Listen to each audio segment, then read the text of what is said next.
Hello, hello, hello, everybody. Welcome back to my corner of the world where we talk about life and we live it together. Today's video is super exciting and overwhelming for me because it is the product of a lot of my husband and I's hard work for getting our car paid off. So as you probably know by the title, that's what today's video is about. How we paid our car off in 6 months. Today's video is a lot more practical, and it probably goes out to a lot of the younger people watching my stuff. I'm not sure how many older people get car payments these days, probably a lot. But I know that as young married couples are getting used to married life and adjusting and figuring out how to do life with finances and blah, blah, blah, I figured that a lot of you younger people would be watching this today because car payments suck.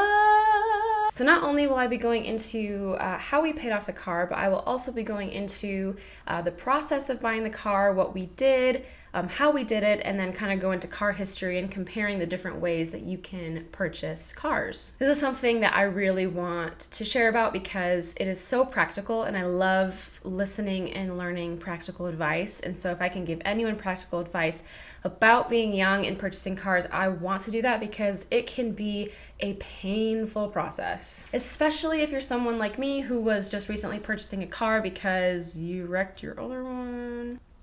Then this video is for you because I was there and it sucks. So without further ado, this is how we paid off a car in 6 months. I'm also basing all of this information off of the recent car that we purchased, which was from Bell Honda here in Phoenix. Tad and I decided to buy a car from a dealership and take out a loan. That's just something that we decided to do, and we will go into that further later on in the video of that process. The very first thing that I suggest any person, single person, or married couple to do before buying a car is to have your emergency savings already there and at least started. If any of you know anything about Dave Ramsey, Tad and I follow a little bit of his teachings. We don't stick to it religiously. He's kind of intense, and Tad and I really believe that if you give yourself too many restrictions, that you're just not going to have a lot of fun in life, and you're also going to want to spend more because you're restricting yourself way too much. But we do love this rule, and that rule is that in your emergency savings, you should have at least 3 months of the required bills and absolute minimum monthly costs in your emergency savings. This does not include subscriptions or extra spending. This is just survival basics. This is basically just so you have that money in the bank that if anything goes wrong in life, you break a leg or your car, your current car happens to die or craps out for some reason, you have that money in the bank to use towards repairs or any damages or hospital bills, etc. So before you put yourself into more debt, and if you do decide to buy from a dealership, we highly suggest that you have that emergency savings already there, already taken care of, so that you don't put yourself into more danger if anything else in life happens. The second thing that Tad and I highly suggest when having a car loan is to make sure you are paying your bills and your tithes before all else. Basically, the concept is that if all of your bills are taken care of, and if you are tithing, then everything else is what you have left to live on. And if you can't afford a car payment, then you can't afford a car payment. So if you don't have extra money after bills, tithing, and maybe other debt that you have, then you probably can't afford a car payment, and you probably should just buy a car with the bare minimum amount of savings that you can rack up to buy a decently cheap car. Tad and I are extremely adamant about making sure that we are tithing to the church first and foremost. That 10% of our gross income of both of our paychecks separately come out before we pay any bills, any food, any extra spending, any debt. We make sure that we are giving that 10% gross income back to the church and back to God for giving us everything that we have. And honestly, I feel like this is one of the biggest things. This is one of the biggest tips that I could share with anyone. If you aren't tithing, you need to check yourself.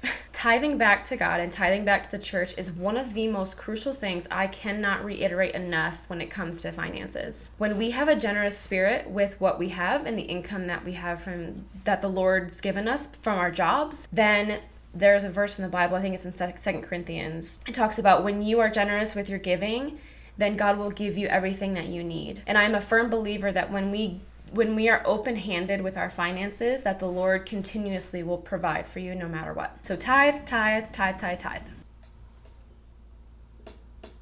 Now getting into the more practical parts of actually having the car, if you actually decide to go with a car loan, we put 10% down. It was actually closer to like 12.5% if you're gonna get accurate. But we decided that putting a good, decent amount of down payment would eliminate a lot of the interest that racks up when you have a car payment, and it also just gives you kind of a good head start in your payment and just kind of knocks a lot of it out of the way out of the get-go, especially if you're in that in-between stage where you don't know if you're going to buy a cheaper car, if you're going to go with a more expensive car and actually take out a loan. You most likely have a few hundred, if not a few $1,000s to throw into the down payment of a car. And buying a car is a lot different than a house, where like there's not really a requirement. Like for a house, they typically say 20%. I'm actually not sure that there's a required percentage for down payments. I'm pretty sure it's really loose. Like if we wanted to, we could have put a few hundred, but I think we put roughly $2,000 in our down payment for the car. And so that's what I suggest. I just feel like it's best to get a lot of it knocked out of the way. The biggest thing that I think that brought us success are these next few tips. And this next one is that we put 35% of our monthly income a month into the car. Yes. That is a huge percentage. You are correct. We firmly believe that if you are taking care of debt and you are satisfying that gap of being debt-free, the closer you are to freedom. And so we think it's best to do our best to be debt-free and chase that dream of having no debt. Now, right in the beginning, it probably wasn't quite that much because we were actually throwing a lot into our other savings, not our emergency savings, our normal like saving for a house savings. So it was probably closer to 20 to 25% into debt and then the rest throwing into savings. But once we got closer to nearing the end and we were like at the 10 grand mark, we were like, man, we could just really start throwing a lot into the car. So that's when we racked it up to about 35%, since we knew we had the emergency savings. And if we racked it up to 35%, we knew we would get done with the car within about 3 months. And so at the end there, we decided to throw in a lot more.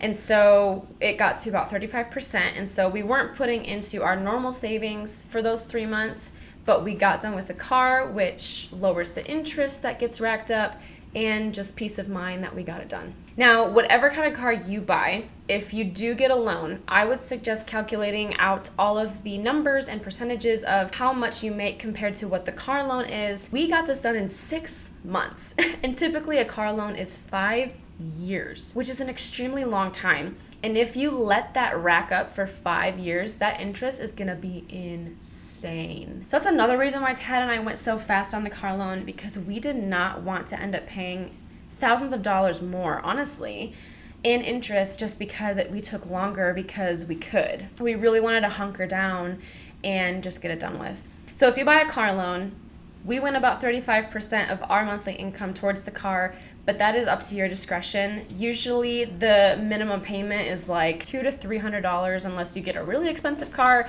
We have kind of a medium price car, so our monthly payment was like $350 or something. But whatever you can do, then, try not to do the minimum payment because that'll take you a long time, but somewhere in the in-between where you still have flexibility in your monthly budget. And that leads me to my next point, is that we stuck with our budget throughout the whole thing. So outside of our debt, we have a budget for our food, for our fund money, so on our whiteboard it says just Tad and Eden, and our gas. Along with other payments that we have separated out, which is just basic monthly bills, water and utilities, blah, blah, blah, and our subscriptions, so Netflix and Hulu and all that other jazz. So we have numbers specifically for those categories that we stick to every month, and with sticking to those and then having money set aside to put into debt, we were able to stick to our plan, make sure that at the beginning of the month, after we tithed, after we paid our bills, we could take the money that we decided on to throw into the car, we would throw it into the car, and then we were sure that the rest of the money that we had for the month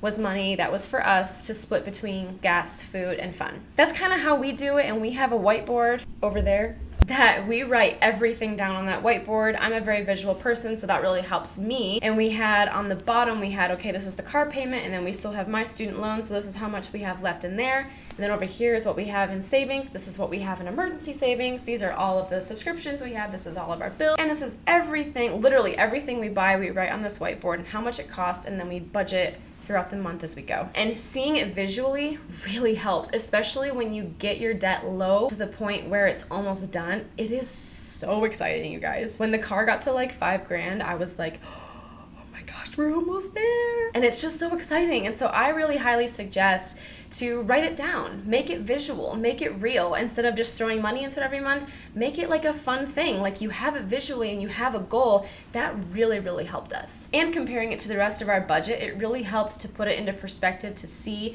what we were doing every month. The last thing I suggest, and I kind of mentioned it before, we kind of have some fun money that we set aside every month for Tad and I to do fun things, go on dates, if we want a new pair of shoes, or if we want to buy this new kitchen utensil, I don't know. We set aside and budget out that extra money a month to give ourselves some wiggle room and some space. And so that's what I suggest. Give yourself some space. Give yourself space to go out to the movies with friends, or to go out to dinner, or have some money to go out and eat. When we get too caught up in our debt and we get too caught up in finances, it really snags a lot of joy from us. And so Tad and I, we were really bad about actually being open and free with our money initially in our marriage. And honestly, it was not good for us because we didn't go on dates really. We didn't like to spend money on ourselves, and it caused a lot of grief. And so Tad and I tend to be really good about debt, and we love to give advice about it, but we also learned that debt is just debt.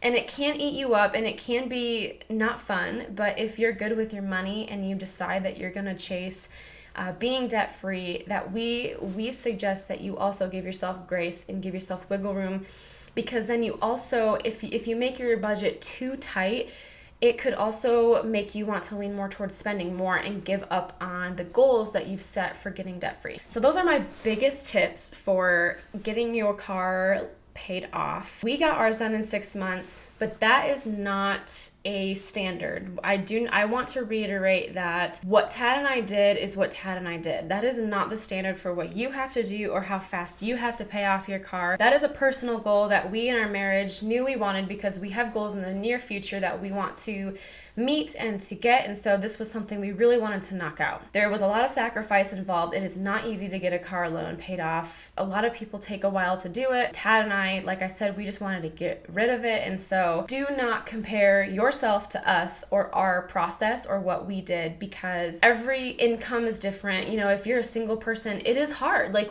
we have 2 incomes that we're using.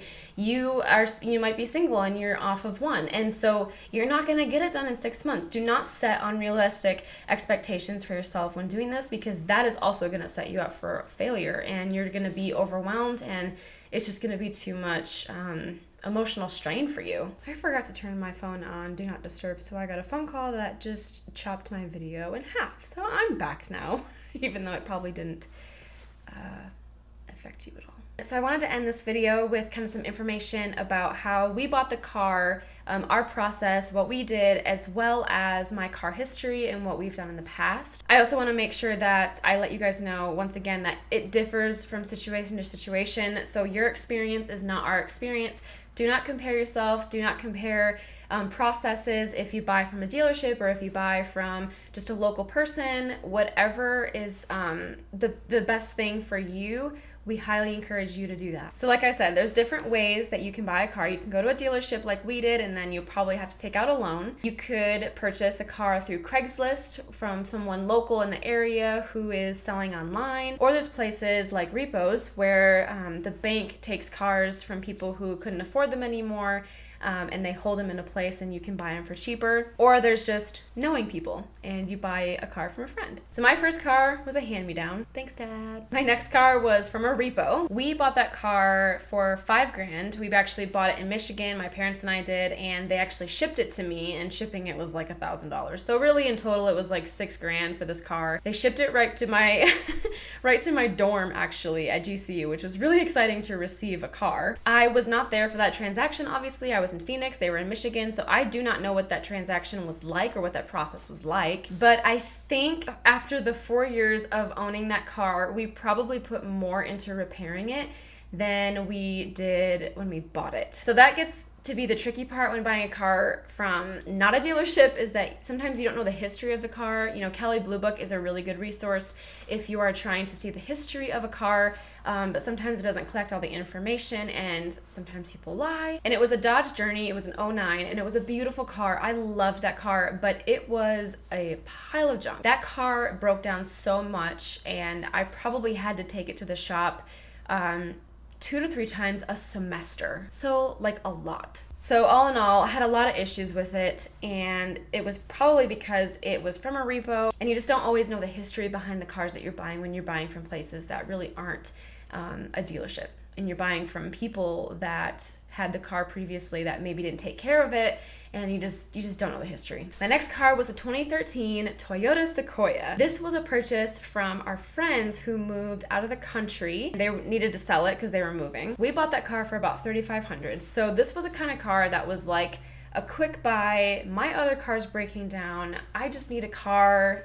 Where can we get a car? My Dodge was at its wit's end, and luckily the repair guy that we were using at the time happened to want to buy it off of us, which was like a really lucky thing. Usually that doesn't happen. So we actually were able to sell the Dodge to our repair guy, and then we bought the Sequoia from our friends. It was a great car. It ran really well. It was extremely spacious. As you probably know, Sequoias are ginormous. But unfortunately, I got in an accident, and that was last September, and it was totally my fault. I know, I'm awful. I was extremely embarrassed. It was the worst. But unfortunately, the repairs were going to be insanely expensive, like $1 to $2 grand more than what we paid for the Sequoia. And so it was a no-brainer that we had to tow the Sequoia, and that we just weren't going to put the money in to pay for it to be repaired. A note on that though, I want to have a teaching lesson right now. Make sure that whatever car insurance you have, that you choose the coverage that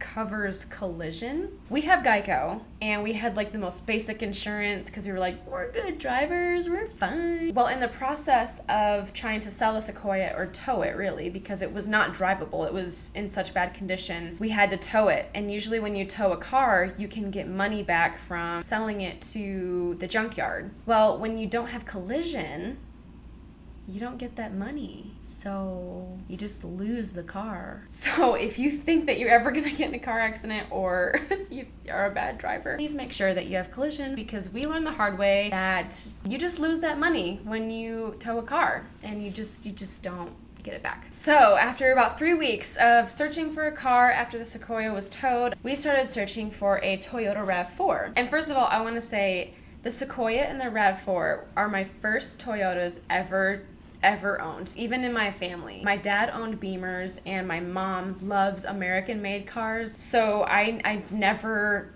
before this, had never really driven or owned a Toyota. And honestly, they're great. They're great cars. Toyotas and Hondas, man, those things run forever. Honestly, I've seen Toyotas outlive any other car, and I love America, but I also love when my car runs a long time. So Tad and I really thought about what car we wanted, and we were thinking, should we just buy local and just buy a cheap car now? Should we buy from a dealership and have a car loan? It took us a while to figure out what we really wanted, but it kind of boiled down to, okay, we don't have a lot of debt for young people. We don't have kids. We don't have a lot of obligations.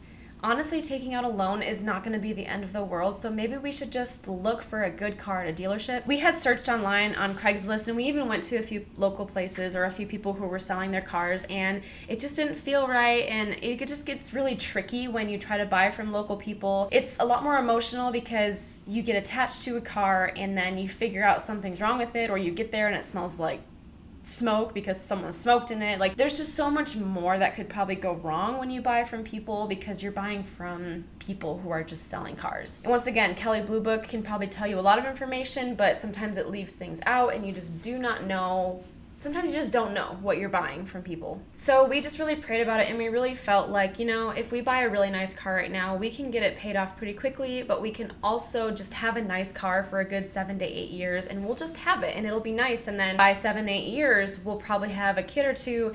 And then by that time, we'll probably be at the point where we buy a really nice mom car. So I think we can afford to buy one and have a little loan. So we decided, let's do it. Let's go buy a car. I originally really wanted to buy from someone on Craigslist, but I also had a very clear vision of the car I wanted, and that's kind of hard to do when you're looking on Craigslist. When you go to a dealership, usually they have what you want or something really similar. So once again, after a few weeks of searching, we finally went to a dealership to check out what they had, and man, was that an experience. I am not over-exaggerating when I say that car salesmen are sent from Satan to torture people. Like, I'm not kidding you. They are honestly the worst. Like, the first dealership we went to, this guy, really after just being with us for an hour, tried to sit us down and was like, you gonna buy the car? You gonna buy the car? And I am not kidding. I have never seen a grown butt man throw such a temper tantrum. I was appalled, okay? Like, who are you? Long story short, we ended up going to Bell Honda in Phoenix to check out cars one morning, and we ended up finding the one we really wanted, and we bought it. But that too was crazy. Like, if there's any advice I could give you about buying a car, it is that do not let them step on you. Please look at prices of the car that you're trying to buy beforehand, because when they sit you down and they lay that paper, they slide it across the table, look you in the eye, and they're like, this is how much it is. You can sit back and be like, honey, because I looked at the prices and this ain't right. Because this is seriously what they do. They sit you down, they give you the initial price, okay? I'm just gonna give you an idea. My car was about 16 grand. They initially sat us down, slid the paper over, and it was gonna be 23,000. Squeeze me? So Tad and I knew, no. These cars, especially 2013 Toyota RAV4, they do not go for this price. So you seriously, what you have to do is you have to barter with them. You have to fight them. You literally have to put them up, fists up, throw them up. You literally have to fight. It is insane how immature these men are. I honestly question the human race and morality when I'm around a car salesman. Maybe it's my personality, but I'm like, why do you choose this occupation? You have to be a crappy person to do this job. They even throw the like family card at you. Yo, I have a family to feed, you know? I have to feed my family. This is how I feed my family. Yeah, me too, bucker. I don't jip people to feed my family. So you actually have to ask for a lower price, and it is the most demoralizing experience I think I've ever been through. So you have to ask for a lower price, and then they go, oh, go talk to my manager. And then they walk over to this room in the back where there's apparently a guy who's pretending to type, and they act like they're talking about a different price and the different things that they can do for you, and really they're probably just laughing at you. And then he trots back and he's like, okay, you can go down to 20. And it's like, no. We know what these prices are. We know how much these cost. I mean, it's literally just back and forth. Anyway, so after 4 hours of this, you finally reach the finance department where they try to scheme you even more into different packages of servicing and insurance and protection and blah, blah, blah. So finally you reach the end where they hand you the keys and you're completely exhausted. But overall, I am honestly so glad that we went with the dealership, not only because I love my car and it's an extremely amazing car that runs so well, and I'm buying from a dealership, I know that it's a good car, but honestly, I'm thankful for the experience because I'm confident now knowing that if I ever have to go through that experience again, if we ever decide to buy a car again, I know what to expect. I know to go in confidently, not let them step on me, and just be more aware of how the process goes. Especially because dealerships usually are good about not lying about the car history. You know you're gonna get a good product. They've taken care of it and they've serviced it really well. And so you can trust that you're buying a good product when you go to a dealership compared to other people where you're just not so sure if you buy locally. So buying a car is tricky. There's a lot of different ways to do it. And depending on your income, depending on your status, single or married, you know, it really just depends on what you can do. Tad and I happened to be a place where we could afford a car loan, and we knew that we could have a plan and pay it off pretty quickly. But once again, it differs between everybody. Some people happen to find a really great deal from a local person and it ends up working out and the car works great. You know, some people can only afford a $2,000-$3,000 car that, you know, might only last them 3 or 4 years, but it's something that gets them by. But the biggest thing I would say is to not let your emotions get too attached to a car when you're shopping.